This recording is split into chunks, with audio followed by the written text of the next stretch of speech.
우리 옆에 있는 분들하고 인사하시겠습니다. 하나님이 우리와 함께 계십니다.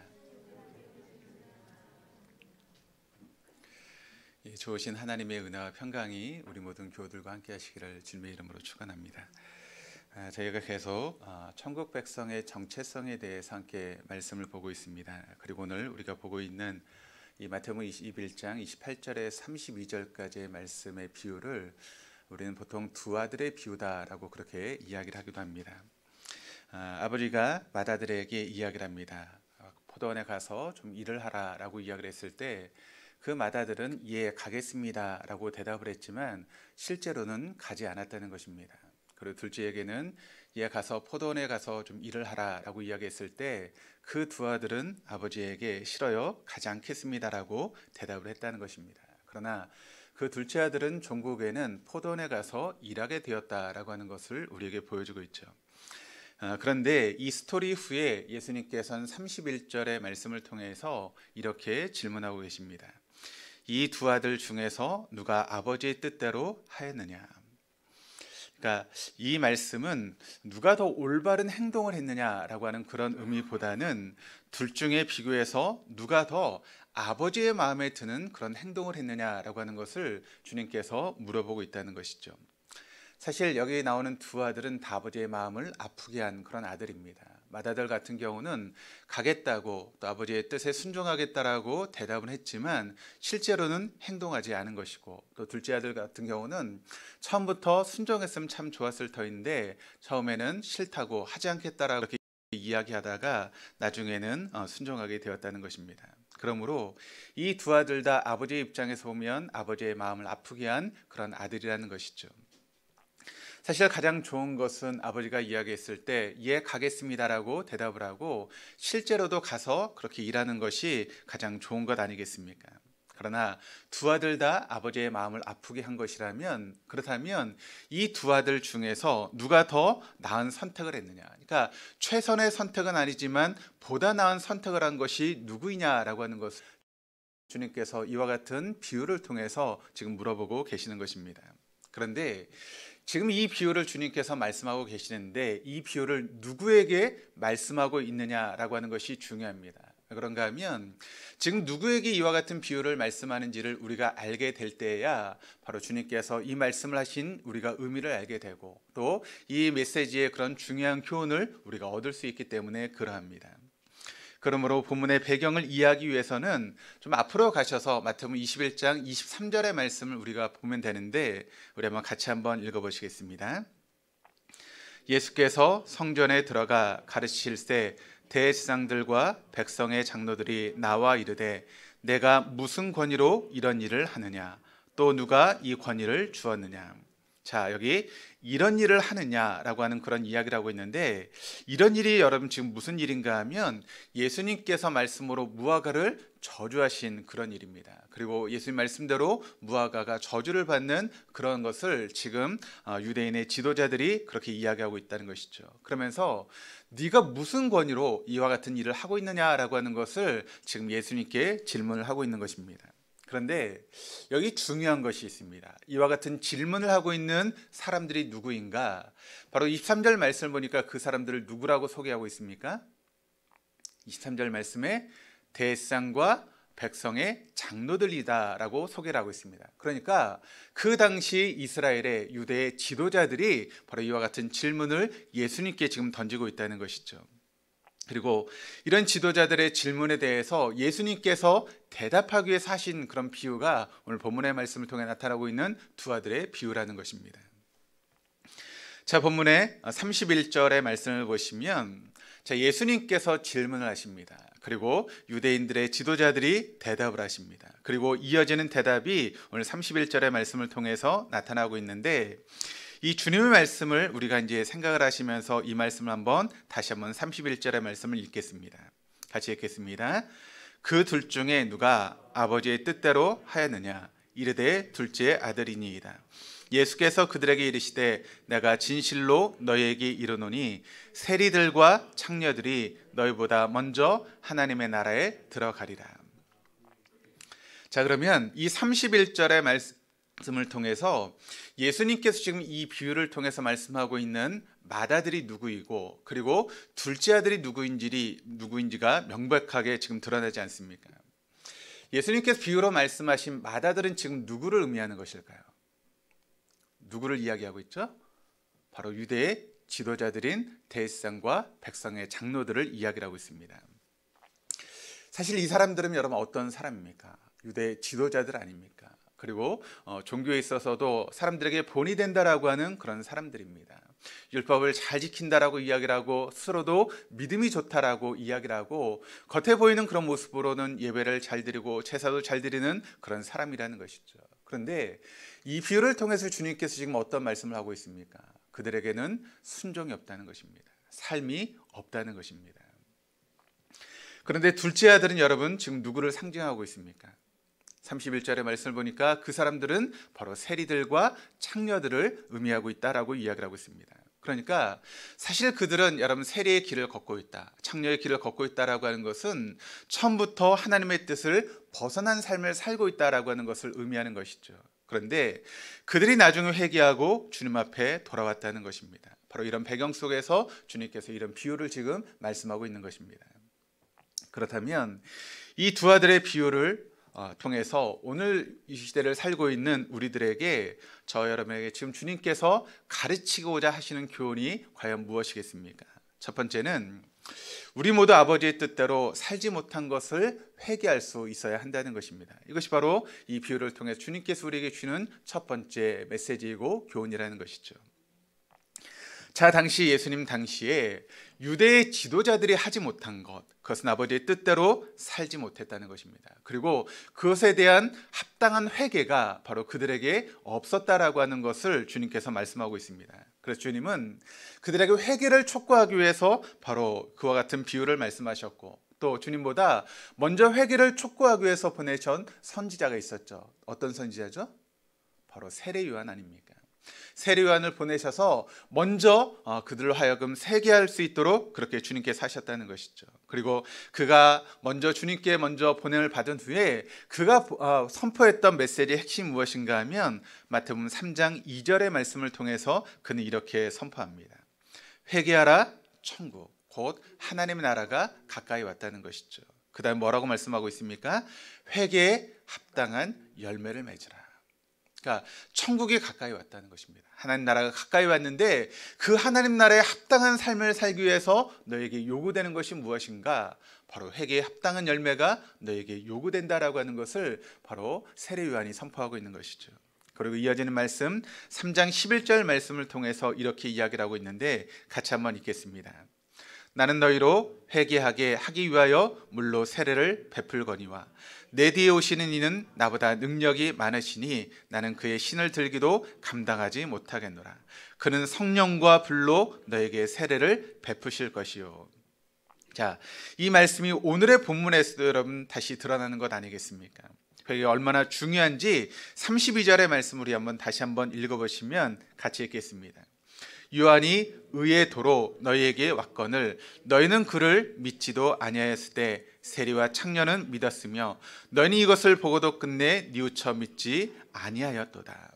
자, 이 말씀 가운데 가장 중요한 핵심은 가장 뒤에 나오고 있는데 가장 뒤에 어떤 말씀이 나오고 있죠? 너희는 뉘우치지 아니하였다. 바로 그 당시 유대의 지도자들이 뉘우치지 않았다는 것입니다.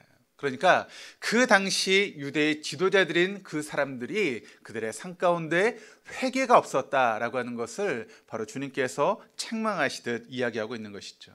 그런데 여러분, 둘째 아들은 어떠한 모습이었습니까? 바로 둘째 아들로 소개되고 있는 세리와 창기들을 한번 우리가 보시면 사실 그들은 그 당시 유대 사회에서 여러분 소외 계층 아니었습니까? 또 그 당시 사람들로부터 손가락질을 받고 있는 그런 지탄의 대상이었다는 것이죠. 그렇기 때문에 그들은 자신들이 어떤 위치에 있는 사람인지 알았고 또 자신들이 죄인이라고 하는 것도 인지하고 있는 그런 사람이었다는 것입니다.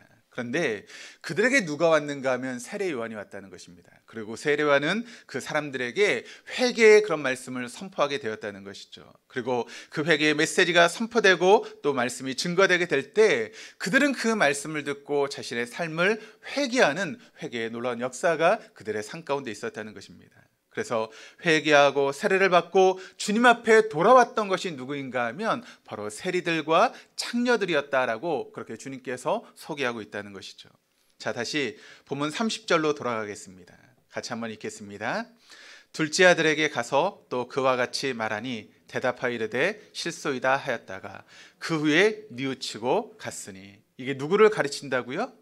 바로 세리와 창녀들을 가르친다라고 말씀을 드렸습니다. 그렇다면 여러분, 맏아들이었던 유대의 지도자들과 둘째 아들이었던 세리들과 창녀들의 결정적인 차이가 있다면 어떤 차이겠습니까? 어떤 차이가 있죠? 바로 뉘우침이 있었느냐 없었느냐. 그러니까 다른 말로 이야기를 하면 그들에게 회개가 있었느냐 없었느냐라고 하는 그런 결정적인 차이가 맏아들과 둘째 아들에게 있었다는 것입니다. 여기 뉘우친다라고 하는 이 단어가 멜로마이라고 하는 그런 단어로 쓰이고 있는데, 이것이 이제 뭐 어떤 뜻을 가지고 있는가 하면 뭘 바꾼다라고 하는 그런 뜻을 가지고 있습니다. 그러니까 무언가를 바꾼다라고 하는 그런 뜻인데, 이게 바꾸는 것이 무엇을 바꾸는가 하면 마음을 바꾸고 생각을 바꾸고 관점을 바꾸고 행동을 바꿀 때 쓰여지는 단어가 이 바로 헬라어로 뉘우친다, 멜로마이라고 하는 그런 단어라는 것이죠. 그렇다면 여러분, 한번 우리가 이 부분에서 한번 생각을 해볼 때 왜 그 당시 유대의 지도자들에게 회개가 어려웠을까요? 왜 그들이 회개하지 않았을까요? 반대로 왜 그 당시 세리들과 창녀들은 하나님 말씀이 선포되었을 때 자신의 죄를 뉘우치고 회개할 수 있었던 이유가 무엇 때문이라고 생각을 하십니까? 가장 결정적인 이유는 저는 바로 자기의 의라고 생각을 합니다. 자기 의. 그 자기 의로 인해서 어떤 사람은 회개하지 못했고 어떤 사람은 회개할 수 있었다는 것이죠. 그 당시 유대의 지도자들을 우리가 보게 되면 외관상으로 보면 참 그들은 그럴싸한 그런 신앙인들이었고 또 어떻게 보면 하나님의 자녀들이었습니다. 그들은 자신의 삶을 부도덕하게 살지 않았습니다. 나름대로 율법에 대해서 최선을 다해서 지키는 그와 같은 삶을 살아갔다는 것이죠. 외관상으로 보면 그 당시의 죄인이라고 생각하는 세리들이나 창녀들보다는 훨씬 나은 그런 의로운 삶을 살고 있었던 것이 바로 그 당시 유대의 지도자들이었다는 것입니다. 그래서 우리들은 의롭다, 나는 의로운 사람이다라고 하는 그런 마음들이 바로 그들의 마음 가운데 있었다는 것이죠.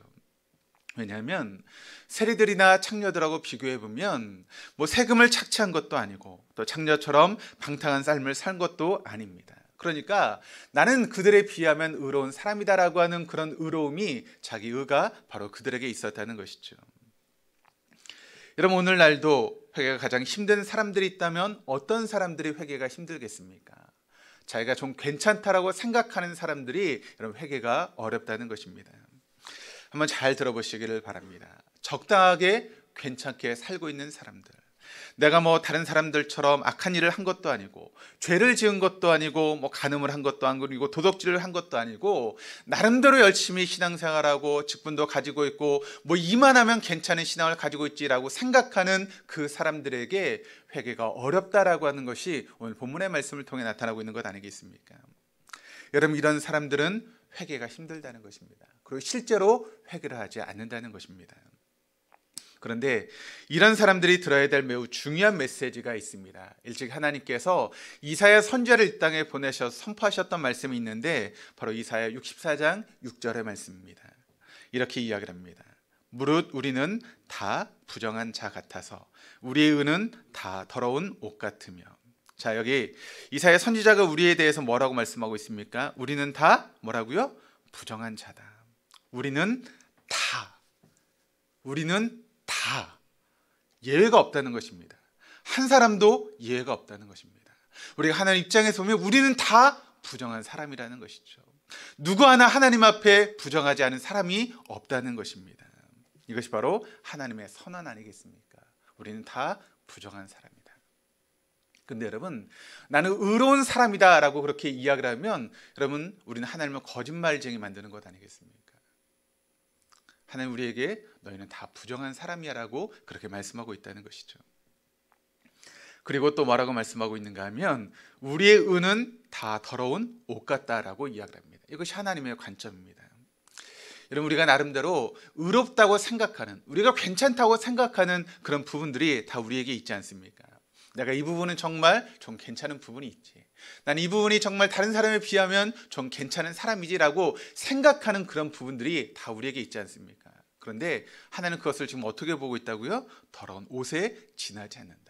너희가 의롭다라고 생각하는 그런 부분들, 너희가 괜찮다고 생각하는 그런 부분들, 내가 다른 사람보다 좀 낫다라고 생각하는 그런 모든 부분들이 하나님 보시기에는 더러운 옷 같다라고 말씀하고 있다는 것이죠. 여러분, 이 번역이 굉장히 좀 얌전한 번역입니다. 그러니까 원문을 따라서 이것을 번역하면 어떻게 우리가 번역을 할 수 있는가 하면 더러운 걸레라고 그렇게 표현하는 것이 더 합당한 번역입니다. 그러니까 우리의 의는 하나님 보시기에 더러운 걸레에 지나지 않는다는 것입니다. 나는 굉장히 의로운 것처럼 생각하지만 하나님 보시기에 우리는 어떤 모습인가 하면 더러운 걸레와 같은 그런 존재일 수밖에 없다는 것이죠. 사실은 우리가 의롭게 생각하는 그런 모습들을 한번 생각해 보시기를 바랍니다. 그런데 우리의 그런 의로운 행동 뒤에 숨겨져 있는 그런 우리들의 여러분 잘못된 동기들이 있지 않습니까? 내가 이것을 하게 되었을 때 사람들에게 좀 더 나아 보이게 하고 싶은 그런 마음들이 우리에게 있지 않습니까? 높아지고 싶고 인정받고 싶고 올라가고 싶은 그런 마음 가운데 우리들의 선행이 드러나고 있다는 것이죠. 그런데 그런 우리의 모든 그런 선행들이 하나님 보시기에는 다 더러운 걸레와 같다라고 그렇게 말씀하고 있다는 것입니다. 그래서 이런 사회적인 순정 있는 사람들은 바로 하나님 앞에 회개하기가 어렵다는 것입니다. 물론 그런 사람에게도 성령이 임하시면 회개 역사가 일어나게 될 것입니다. 그런데 이런 특별한 성령의 임하심이 없으면 우리가 그렇게 하나님 앞에 회개한다는 것이 참 어렵고 힘들다라고 하는 것을 주님께서 말씀하고 있습니다. 그런데 여러분 실제로 우리가 그렇지 않습니까? 요즘에 여러분 언제 회개해 보셨습니까? 하나님 앞에 우리의 죄를 자복하면서 정말 눈물을 흘리면서 침상을 적시면서 다윗과 같은 그런 회개를 해보신 적이 언제였습니까? 언제부턴가 우리의 신앙이 타성에 젖어서 내가 이만하면 괜찮은 신앙이지, 내가 이 정도 직분을 가지고 있으니까 하나님께 인정을 받고 있지라고 하는 그런 마음을 가지고 우리의 기도 가운데 회개의 기도가 없어지고 우리의 삶 가운데 주님을 향한 그런 회개의 모습이 없어진 채로 우리가 신앙생활하고 있는, 타성에 젖은 그런 신앙생활하고 있는 것 아닙니까? 그런데 반대로 스테리들, 창녀들은, 이런 사람들은 그 당시 지탄을, 사회에서 지탄을 받고 있는 사람들이었고 사람들로부터 손가락질을 받고 있는 그런 사람들이었기 때문에 그들이 죄인이라고 하는 그런 말씀이 선포되었을 때 그들은 스스로 수긍하였다는 것입니다. 그리고 하나님 앞에 나와서 그 죄를 뉘우치고 하나님 앞에 회개하는 삶을 사는 것이 어렵지 않았다는 것이죠. 만약 제가 여러분에게 당신은 죄인입니다, 당신이 잘못하고 있습니다라고 선포한다면 여러분 그 말을 듣고 여러분 수긍할 수 있으시겠습니까? 그래, 내가 죄인이지, 내가 하나님 앞에 잘못하고 있지. 여러분 그런 마음을 가지고 하나님 앞에 수긍하고 회개할 마음이 여러분에게 있습니까? 아니, 지가 뭔데 나보러 회개하래? 지가 뭔데 나보러 잘못했다 그래? 혹시 그런 마음이 여러분에게 있습니까? 오늘 이 말씀을 통해서 주님께서 주시는 중요한 메시지가 뭡니까? 우리는 다 죄인이라는 것입니다. 우리는 다 부정한 사람이라는 것입니다. 그러므로 우리 모두에게 다 회개가 필요하다는 것입니다. 저와 여러분에게 다 회개가 필요하다는 것이죠. 그렇다면 중요한 것이 무엇입니까? 우리가 부른 찬송의 가사처럼 천부여 의지없어서 주님 앞에 손들고 옵니다. 두 손을 들고 항복하고 죄로부터 떠나가는 것, 이것이 바로 회개 아니겠습니까? 회개의 중요성을 이 비유를 통해서 주님께서 지금 우리에게 가르치고 있는 것입니다. 자, 이 두 아들의 비유를 통해서 가르치고 있는 두 번째 메시지는 무엇인가 하면 아버지의 뜻을 따라 주님이신 예수님 앞으로 나올 수 있어야 한다는 것입니다. 우리가 회개라고 하면 여러분 회개가 머릿속으로 어떤 것이 떠오르십니까? 우리가 보통 회개라고 하면 내가 지었던 과거의 죄에서부터 떠나가는 것, 그것을 우리가 회개라고 생각하는 경향들이 많이 있습니다. 그런데 진정한 회개는 무엇인가 하면 떠나서 주님 앞으로 나오는 것, 그것까지가 바로 회개라는 것입니다. 예수님을 주인으로 인정하고 그분의 주권 앞에 순종하는 그런 삶을 살아가는 것, 그것이 바로 회개라는 것이죠. 우리말 성경에 이제 30절 말씀을 보시면 뉘우치고 갔으니라고 하는 그런 말씀이 나오고 있습니다. 그런데 이 30절에 뉘우치고 갔으니 이 말에 실상은 원문에는 들어있는데 우리말 성경에는 빠진 단어가 있습니다. 어떤 단어인가 하면 에고 큐리에라고 하는 그런 단어가 빠졌습니다. 이 에고 큐리에라고 하는 단어는 어떤 뜻인가 하면 내가 주께로라고 하는 그런 뜻입니다. 그러니까 이 원문대로 해석하면 이것이 어떤 의미가 되는가 하면 뉘우치고 내가 주께로 갔으니라고 하는 그런 뜻입니다. 회개라고 하는 것이 무엇인가 하면 죄를 뉘우치는 것입니다. 근데 거기서 끝나는 것이 아닙니다. 죄를 뉘우치고 하나님 앞으로 나아가는 것, 하나님을 향해 가는 것, 그것이 바로 진정한 회개라는 것이죠. 우리가 자주 부르는 찬송가 254장이 있습니다. 내 주의 보혈은이라고 하는 그런 찬송가인데, 여러분 그런데 그 254장에 여러분 후렴이 뭡니까? 내가 주께로 지금 가오니 십자가의 보혈로 날 씻어 주소서. 여러분 이게 회개 아닙니까? 다시 말하면 내가 주께로, 그러니까 주님에게 와서 죄시음을 받고 의롭다함을 얻고 이제부터 그분의 뜻을 따라서 삶을 살아가는 것, 거기까지가 바로 회개라고 하는 것을 우리가 알 수 있게 되는 것이죠. 또 이 찬송가 3절의 가사를 보시면 날 오라 하심은 온전한 믿음과 또 사랑함과 평안함 다 주려 함이라. 그러니까 주님께로 와서 그분의 사랑, 그분의 평안을 누리고 살아가는 것, 그렇게 되어야 진정한 회개가 되어진다는 것입니다. 또 4절 보니까 큰 죄인 복받아 빌기를 얻었네. 한없이 넓고 큰 은혜 베풀어 주소서. 죄를 떠나는 것뿐만 아니라 그분 앞에 와서 그분이 주시는 은혜를 누리며 그분과 더불어 살아가는 것, 그것이 바로 진정한 회개의 삶이다라고 하는 것을 말씀하고 있습니다. 그러니까 회개라는 것이 여러분 단순히 죄로부터의 떠남이 아니라 죄로부터 떠났으면 주님 앞으로 나아가는 것입니다. 그리고 새로운 삶을 살아가는 것, 그것이 바로 진정한 회개라는 것이죠. 그렇다면 이와 같은 회개는 여러분 처음 믿은 사람만 필요한 것이겠습니까? 그렇지 않습니다. 오랜 시간 동안 신앙을 가지고 있었던 우리 모두에게도 이런 모습이 필요한 것 아니겠습니까? 여러분 우리가 굉장히 오랜 시간 동안 신앙생활하고 있는데 요즘 주님과의 여러분 교제가 얼마나 잘 되고 계십니까? 주님과의 그런 깊은 관계 속에 지금 들어가 계십니까? 내가 하나님 앞에 나 예배하고 또 기도하는데도 주님께서 나에게 응답하지 않는다.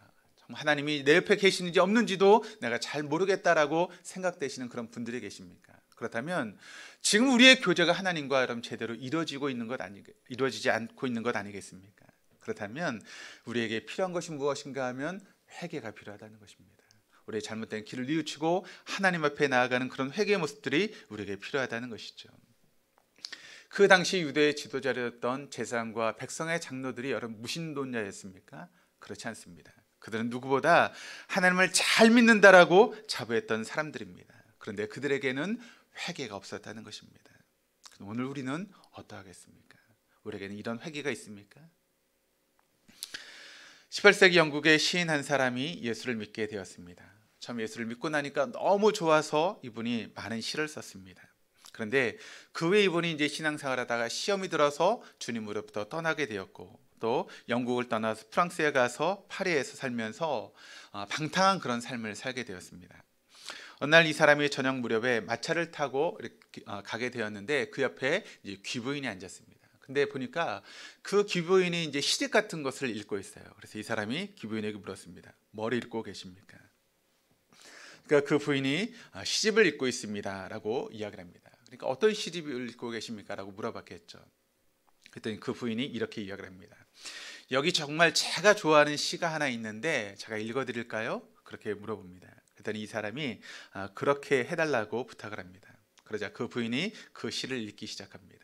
그 시가 이렇게 시작을 합니다. 복의 근원 강림하사 찬송하게 하소서. 한량 없이 자비하심 측량할 길 없도다. 전사들의 찬송가로 나를 가르치소서. 우리가 부른 찬양이죠. 근데 여기 본래 여러분 시였습니다. 근데 나중에 이제 이게 곡을 붙여서 우리가 부른 찬송가가 되었는데 이 시를 이 부인이 읽고 있는데 그 옆에 앉아 있었던 그 남자가 눈물을 흘리기 시작합니다. 그러면서 이렇게 이야기를 합니다. 부인 사실은 그 시는 제가 쓴 시입니다. 그러세요? 그런데 제가 지금은 주님을 떠나 있습니다. 그러자 그 부인이 이렇게 이야기를 합니다. 당신이 쓴 그 시의 그 다음 대목을 잊으셨나요? 그러면서 이렇게 이야기를 합니다. 우리말 이제 찬송가의 번역은 이렇게 번역을 했습니다. 구속하신 그 사랑을 항상 찬송합니다. 근데 이게 원문하고는 좀 틀려요. 원문은 어떻게 되어 있는가 하면 이렇게 되어 있습니다. Stream of mercy never falling. 그러니까 자비의 강물은 끊임없이 흐르네요. 자비의 강물은 끊임없이 흐르네요. 그렇습니다, 여러분. 주님의 자비의 강물은 지금도 우리를 향해서 끊임없이 흐르고 있다는 것입니다. 그렇다면 그 자비의 강물이 우리를 향해서 끊임없이 흘러오고 있다면 우리도 다시 그 주님의 사랑과 자비를 믿고 돌아가야 되는 것 아니겠습니까? 그 부인이 그 사람에게 그렇게 이야기한 것이죠. 그래서 그는 그날 밤 회개를 했다는 것입니다. 그리고 주님 앞에 다시 돌아왔습니다. 그리고 그는 좋은 목사가 되었습니다. 로버트 로빈슨이라고 하는 아주 유명한 목사가 된 것이죠. 그리고 그 찬송가를 지금도 우리가 부르고 있지 않습니까? 그렇다면 우리도 다시 주님 앞에 나아야 될 필요가 있는 것 아니겠습니까? 그 주님의 자비의 강물을 우리가 느끼면서 주님을 향해서 다시 나아갈 수 있어야 하는 것 아니겠습니까? 그러므로 회개는 죄를 떠나는 것뿐만 아니라 주님 앞에 다시 돌아가는 것, 그것이 바로 회개의 모습입니다. 여러분, 저 여러분에게 그 주님과의 관계 속에서 얼마나 뜨거웠던 시간들이 있었습니까? 주님만 생각해도 눈물이 나고 감사했던 그런 시간들이 다 우리에게 있지 않습니까? 하나님 앞에 나와 기도하고 또 예배를 드리는 것이 너무나 감사하고 그 은혜를 생각할 때마다 눈물이 흘렀던 그런 은총의 시간들이 다 우리에게 있습니다. 그런 은혜가 지금 여러분에게 있습니까?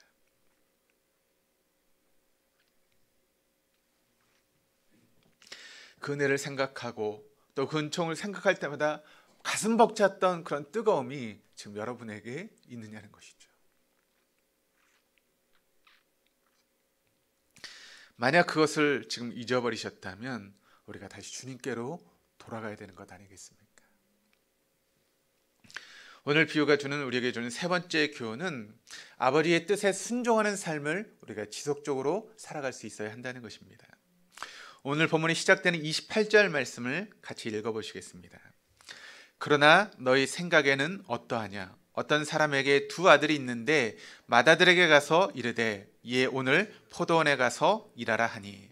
자, 이 순종하는 아들에게 아버지가 기대한 것은 무엇인가 하면 한 번만 순종을 기대한 것이 아니라 지속적인 순종을 그렇게 기대하며 요구하고 있는 것이죠.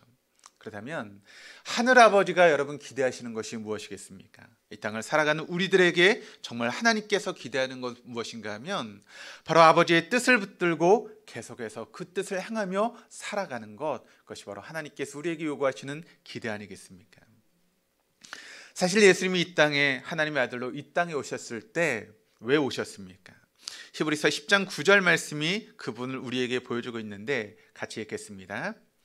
그 후에 말씀하시기를 보시옵소서 내가 하나님의 뜻을 행하러 왔나이다 하셨으니 그 첫째 것을 폐하심은 둘째 것을 세우려 하심이라. 자, 여기 말씀에 어떤 말씀이 있는가 하면 예수님께서 하나님의 아들로 이 땅에 오신 목적이 무엇인가 하면 바로 하나님의 뜻, 아버지의 뜻을 이루기 위해서 주님께서 이 땅에 오셨다라고 하는 것을 우리가 말씀하고 있습니다. 그러면서 첫 번째 것, 그 율법을 폐하시고 두 번째 것, 새로운 언약을 성취하기 위해서 바로 인간의 몸을 입고 오신 분이 바로 우리 주님이시다라고 하는 것을 히브리서 말씀이 우리에게 증거하고 있는 것이죠. 실제로 요한복음 4장 34절에서도 예수님이 어떻게 여러분 말씀하십니까? 이렇게 이야기를 하십니다. 예수께서 이르시되 나의 양식은 나를 보내신 이의 뜻을 행하며 그 일을 온전히 이루는 이것이니라. 아멘. 그렇습니다. 예수님의 양식이 뭐라고요? 여기 말씀을 보니까 아버지의 일을 행하고 그 일을 온전히 이루는 것, 그것이 바로 주님의 양식이다라고 그렇게 말씀하고 있다는 것이죠. 그렇다면 저와 여러분이 여러분 주님의 제자라고 이야기를 하지 않습니까? 하나님의 자녀라고 이야기하고 또 천국 백성이라고 우리가 다 같이 그렇게 이야기를 하고 있는데, 그렇다면 우리가 해야 될 일은 뭐겠습니까? 우리 역시도 아버지의 뜻을 행하며 그 뜻을 온전히 이루어가는 것, 그것이 저와 여러분이 해야 될 일 아니겠습니까? 언제까지 그 일을 해야 됩니까? 바로 주님이 우리를 부르시는 그 날까지 바로 우리가 그와 같은 삶을 살아갈 수 있어야 한다는 것이죠. 예수님께서 지상세계의 마지막에 왔을 때 이렇게 고백하십니다. 요한복음 17장 4절 말씀을 같이 읽겠습니다. 아버지께서 내게 하라고 주신 일을 하였사오니.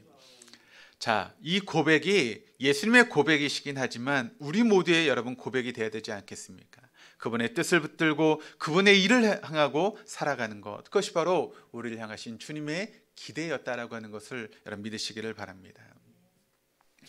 우리 신앙의 선배들은 그 하나님의 뜻을 붙들고 여러분 고난을 감수하고 때로는 순교를 감내하면서 여러분 하나님의 뜻을 붙들고 살지 않았습니까?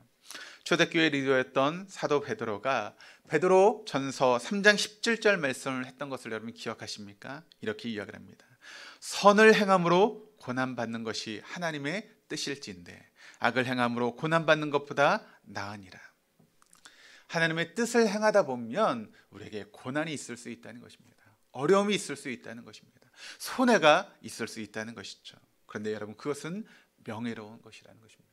그것은 복된 것이라는 것입니다. 손해를 보는 것 같고 아픔을 당하는 것 같고 고난이 있는 것 같지만 그것이 우리에게 복된 일이다라고 하는 것을 이야기를 하며 그와 같은 것은 영광스러운 것이다라고 이야기를 하고 있는 것이죠. 이어지는 사도 베드로의 고백을 들어보시기를 바랍니다. 베드로는 4장 3절 말씀을 통해서 이렇게 이야기를 합니다. 너희가 음란과 정욕과 술 취함과 방탕과 향락과 무법한 우상 숭배를 하여 이방인의 뜻을 따라 행한 것은 지나간 때로 족하도다. 지나간 때로 족하다. 그러니까 죄를 짓는 것은 다 지나간 때로 족하다는 것입니다. 이방인의 뜻을 따라서 그런 방탕한 삶을 살아가고 탐욕적인 삶을 살아가는 것, 그것은 이미 다 지나간 일이라는 것입니다. 이제부터 우리는 주님의 뜻을 붙들고 살아가는 그리스도의 제자가 되었다라고 하는 것을 이야기를 하고 있죠. 그러면서 베드로전서 4장 19절 말씀을 통해서 이렇게 결론을 맺고 있습니다. 그러므로 하나님의 뜻대로 고난받는 자들은 또한 선을 행하는 가운데서 그 영혼을 미쁘신 창조주께 의탁할지어다. 실제로 베드로가 순교하면서 여러분 하나님의 뜻 안에서 자신의 인생을 하나님께 맡겨드리지 않습니까? 그런데 우리의 수많은 믿음의 선배들이 바로 그와 같은 삶을 살아갔다는 것입니다. 한 가지 이야기를 하고 말씀을 마치도록 하겠습니다. 지금으로부터 150년 전에 영국의 웨일즈에 놀라운 부흥의 역사가 일어났습니다. 그러면서 그 부흥의 역사 가운데 영국 교회가 깨어나게 되었고 또 미국 교회가 깨어나며 전 세계적으로 선교사를 파송하는 그런 놀라운 역사가 일어나기 시작했습니다. 근데 그 부흥의 결과로 미국 땅이 부흥의 역사가 일어나게 되면서 그 미국 땅과 유럽 땅의 수많은 선교사들을 이제 파송하면서 우리나라 땅까지 이제 선교사들이 들어와서 이제 복음을 증거하고 우리가 잘 알고 있는 평양 대부흥 운동이 시작이 어디인가 하면 바로 웨일즈 부흥 운동부터 시작되면서 우리에게 이제 복음이 증거되게 된 것입니다. 그러면서 많은 선교사가 세상을 향해서 나아갔는데 그중에 많은 사람들이 우리 땅에 들어와서 복음을 증거했고 또 어떤 사람들이 인도 땅에 들어가서 복음을 증거하는 그런 일이 있었습니다. 그런데 인도의 북부의 아삼이라고 하는 그런 지역에 복음이 별로 전해지지 않았습니다. 거기에는 선교사들이 별로 가지 않았습니다. 왜 그런가 하면 거기 아삼이라는 지역에 굉장히 잔인한 그런 부족들이 있었기 때문에 선교사들이 감히 그 지역을 접근하지 못했고 또 말씀을 증거하지 못한 것입니다. 그런데 하나님의 부르심을 받은 선교사들이 그 지역에 들어가서 담대하게 말씀을 증거하기 시작한 것입니다. 그러면서 한 가족이 예수를 자신의 구주와 영접으로 주님으로 영접했습니다. 그리고 자신의 그 아내와 또 두 아들과 함께 온 가족이 믿음을 가지게 되었습니다. 그런데 그 부족의 주장이 이것을 알게 되었고 그 가족을 체포해서 포박을 하고 옆에 이제 화살을 쏘는 사람들을 세워놓고 그 주장이 그 사람에게 이렇게 이야기를 합니다. 그 아버지에게 네가 예수를 부인하고 지금이라도 신앙을 떠난다면 우리 부족의 고유한 신앙으로 돌아온다면 너의 가족들을 다 놓아주겠다. 만약 그렇게 하지 않는다면 내 옆에 있는 두 아들부터 화살을 쏘겠다. 그래도 말을 듣지 않으면 네 부인에게 화살을 쏘겠다. 그리고 마지막은 내 차례다. 네가 예수를 믿겠느냐. 그때 이 사람이 대답 대신 노래를 불렀다는 것입니다. 인도 북쪽에 유행하는 민속 가락에다가 가사만 붙인 것인데 그것이 바로 그의 신앙 고백이었습니다. 그가 노래를 부른 그 순간부터 이 노래는 세계적으로 유명한 노래가 되었는데 우리가 다 알고 있는 그런 노래입니다. 인도가 영국의 지배를 받았기 때문에 그 인도 사람들이 영어를 굉장히 잘한다고 합니다. 그때 불렀던 노래가 이런 노래인데 I have decided to follow Jesus. No turning back, no turning back. 주님 뜻대로 살기로 했네. 주님 뜻대로 살기로 했네. 마지막에 no turning back. 뒤돌아서지 않겠네. 뒤돌아서지 않겠네. 주님 뜻대로 살기로 했네. 주님 뜻대로 살기로 했네. 주님 뜻대로 살기로 했네. 뒤돌아서지 않겠네. 3절을 보면 마지막 가사가 이렇게 되어 있습니다. The world behind me, too close before me, no turning back, no turning back. 세상 등지고 십자가 보내. 세상 등지고 십자가 보내. 뒤돌아보지 않겠네. 화살 하나가 아들 하나를 쓰러뜨립니다. 둘째를 쓰러뜨립니다. 그런데 그의 노래는 계속됩니다. 아내가 쓰러지고 마지막 화살이 자기의 가슴을 관통할 때까지 그는 이 노래로 자기의 신앙을 고백합니다. 그리고 이 순교의 스토리가 전 세계로 퍼지고 그 노래가 사람들에게 알려지기 시작한 것이죠.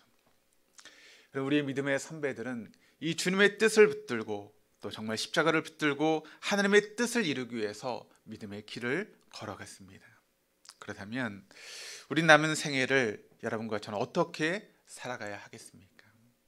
정말 아버지의 뜻을 붙들고 그분의 뜻을 이루기 위해서 그분이 우리에게 부탁하는 순종의 길을, 믿음의 길을 우리 역시도 걸어가야 되는 것 아니겠습니까?